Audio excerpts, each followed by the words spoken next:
Welcome back guys to Voicey here and another r/Tales from Retail. Have you ever been in a small, confined public space with someone who just stinks so bad that you'll shove urinal cakes up your nose just to make the pain stop? Okay, me neither, not that bad, but the person in today's story smelled so bad that even when they left their workplace, it smelled bad for 2 weeks. Get your fire hoses ready and let's get into it.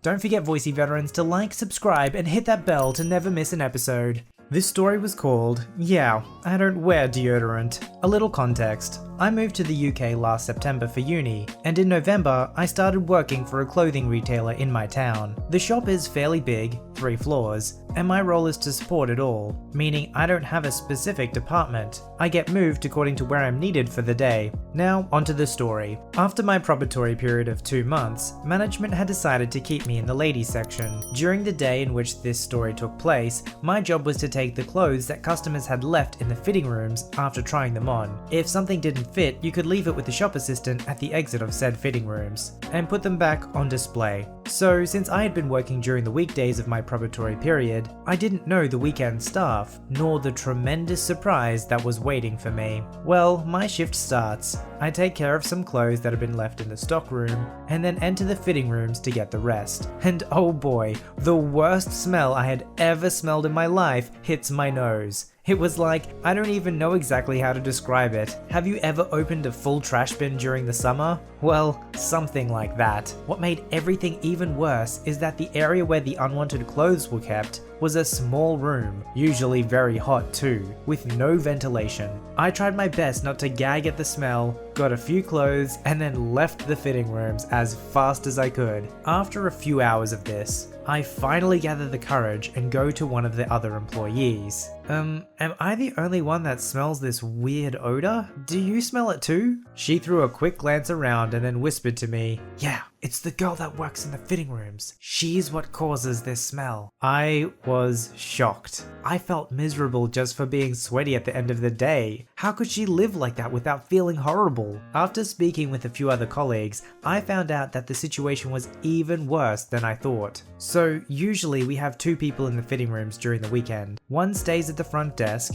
our smelly girl in this case, and 2 stay in the small room mentioned above to get the unwanted clothes and make sure they are in order and ready to be displayed again. The smell was so bad that they had to contact management first and HR, then speak to her about the issue. She refused to listen to them and kept on with her smelly routine. Apparently they couldn't do anything about it, so she was free to go on. At this point, management decided to take a small bottle of perfume and put it in the fitting rooms. Said bottle was to be used whenever she was around. This ordeal went on for a few months until, finally, a few weeks ago, she resigned and started working elsewhere. After she left, the fitting rooms kept smelling for a good 2 weeks, until the only thing left to remind of her was the half-empty bottle of perfume. What shocked me even more, however, is when, last week, during a shift, I was chatting with a colleague about her, and she told me that she not only didn't care about her smell, she was proud of it. So much that during her first day of work, she had announced, Yeah, I don't wear deodorant.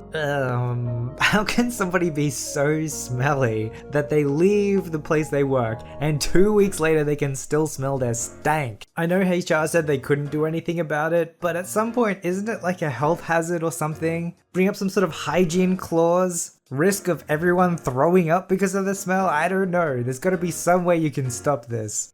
This story was called, Give Me a New Phone or I'll Get You Fired. Okay, so this just happened to me a few hours ago, and it stands as the biggest WTF moment in my job. Little bit of background. I work as a contracted cell phone technician for a large superstore chain in my country. My job duties entail selling, activating phones, and assisting guests with technical issues with their phones. Due to me being a private contractor, I don't answer to any management staff or employee for the superstore, and I'm essentially my own boss. On top of this, I do have a right to decline service to anyone, however, I never do because I don't want to turn people away, just because they are having a bad day. But after what happened today, I'm going to enact my right to do so for any future encounters. So today I was minding my own business when I was approached by the mythical Omega Karen, OK. OK was a 65-year-old woman who had what looked to be about 4 layers of makeup on her face and a beehive haircut so big she looked like she had a basketball under underneath. Her hair looked like an omega symbol too, hence why I call her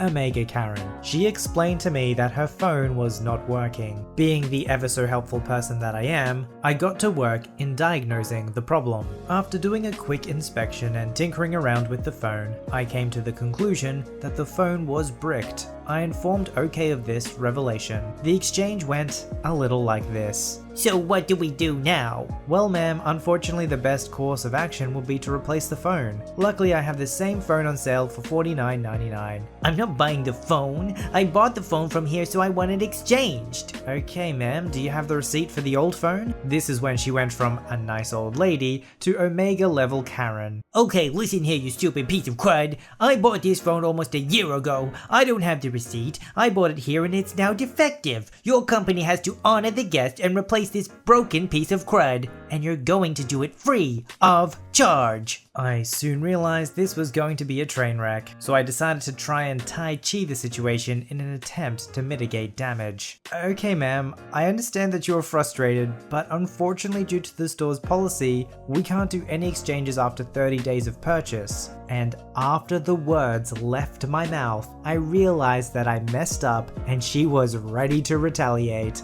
Bullcrap, you're just trying to scam me out of $50. I'm not having that. It's not my fault that it's a cheap piece of crud. If anything, it's your fault it's broken. All my watts were expended after hearing this. She actually was blaming me, a guy she's never seen before, of breaking her phone. Ma'am, I'm sorry, but there is honestly nothing the store can do for you. However, because you bought the phone less than a year ago, the warranty should still be replaceable through the carrier warranty. I would be happy to call. She interrupted me by picking up my stapler and threatened me with it. Okay, you will get me a fudging phone right now, or I swear I will throw this at your freaking head. Ma'am, threatening me is not going to solve your problem. Now, as I was saying, I can call up the carrier and see if they can replace it under their warranty. Okay, threw the stapler to the ground, breaking it, angrily grabbed her broken phone, told me to go fudge myself, and stormed off. After she left, I picked up the stapler and threw it out. I then continued with the next guest. Now, I wish it all ended here, but unfortunately, God hates me and wants to prove it. About 5 minutes after she stormed off, she returned.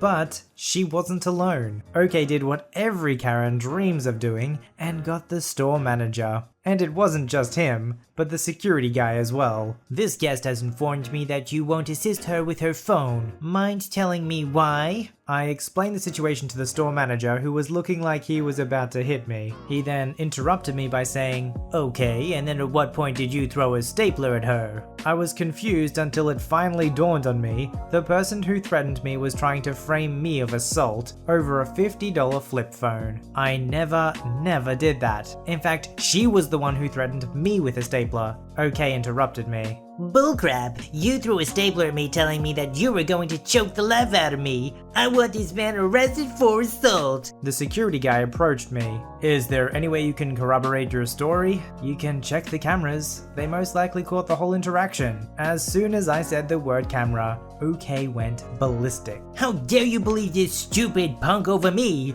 You should feel ashamed of yourselves. Ma'am, we need to make sure we get the full details of the event so we can better explain it to the authorities. I don't want to wait for the police. Just fire him and get me someone who can help me. Ma'am, you said you wanted him arrested. Stop putting words into my mouth, young man. Just fire this piece of crud. This is when the store manager finally pipes up and tells her the bad news. Unfortunately, ma'am, he's a private contractor that handles our phones. We can't fire him because he doesn't work for our company. Now, if he did what you said he did, it would be best to get video proof, that way we can escort him off the property. OK relented and agreed to look at the footage. All 4 of us went to the security room to roll back the tape. As soon as we got to the part where she grabbed the stapler and held it up, OK started screaming. This is bullcrap. All you fudges are in on it. I'm going to sue you all for tampering with evidence. I will see you all in court. As she began to walk to the door, she noticed me smiling. I soon regretted doing this. OK smacked me across the face and spat at me. Luckily, SG heard the slap and quickly subdued her. After a quick call to the cops, she was handcuffed and put in the back of a squad car. The police asked if I wanted to press charges. All it took was one good look at her for me to say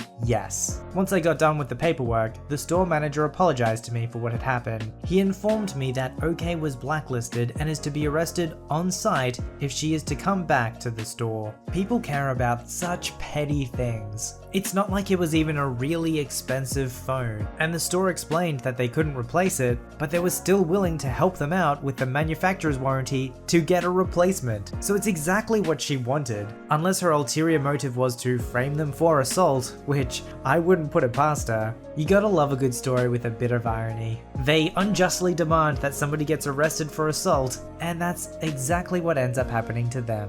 This story was called "A Customer Tried to Lie About an Interaction with Me to Me." So I'm a custom framer in a craft store. I had a customer come into my shop and she asked for a gold frame with a green mat to go with her painting. I said, okay, and started helping her out on finding the exact ones she wanted. It took over an hour and a half, but she left saying she was excited about getting it because she loves the design and how it looked in the mock-up on the computer. She comes in to pick up her art when it's ready, and honestly, I was excited for her to see it. I loved the way it came out, but instead I got, I can't say I love the green, shot through the heart. But it's whatever, people have a change of mind unfortunately though. I'm sorry to hear that, but if you want to change the mat, you will have to buy a new one, which can be about 60 or so just for the mat alone. Well, I guess I'll live with it, she says and leaves with a pout. I was disappointed she was unhappy, but unfortunately we have customers sign paperwork that says, I agree to the above design, and that if my art gets messed up in the process, the store owes me. And I can't just be handing out mat replacements because they changed their mind on the design,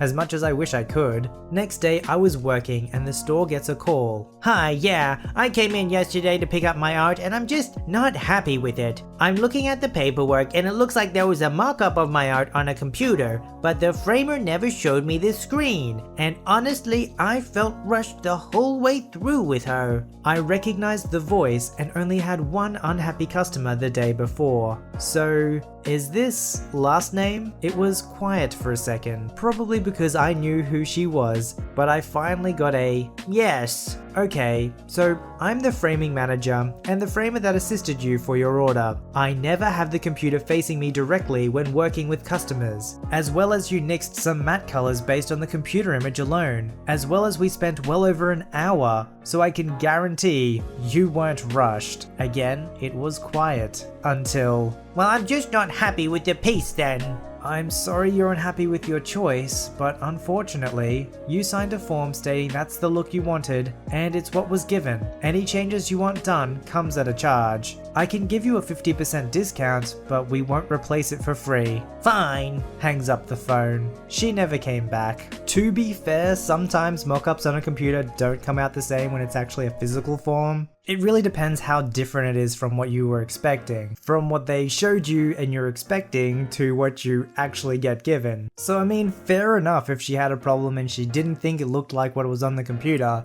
but don't go lying about it, especially when you call up. Why do these people never think, maybe I'm going to speak with the person who's the person who can verify if it actually happened or not? They just straight up like, yeah, I was there the other day and they just didn't show me the computer screen. Yo, that was me. Like, you don't have anything to say now, do you? They're just sitting at home looking at the frame, getting angrier and angrier. I don't like it, Harold. I'm gonna call him. Then call him, what do I care? I'm gonna do it. I'm gonna do it. I'm gonna tell him they didn't even show me the computer. Whatever. Post your stories, memes, and fan art at r/VoiceyHere. Don't forget to like, subscribe, and hit that bell to never miss an episode. Alright, Voicey veterans, I'll see you in the next one.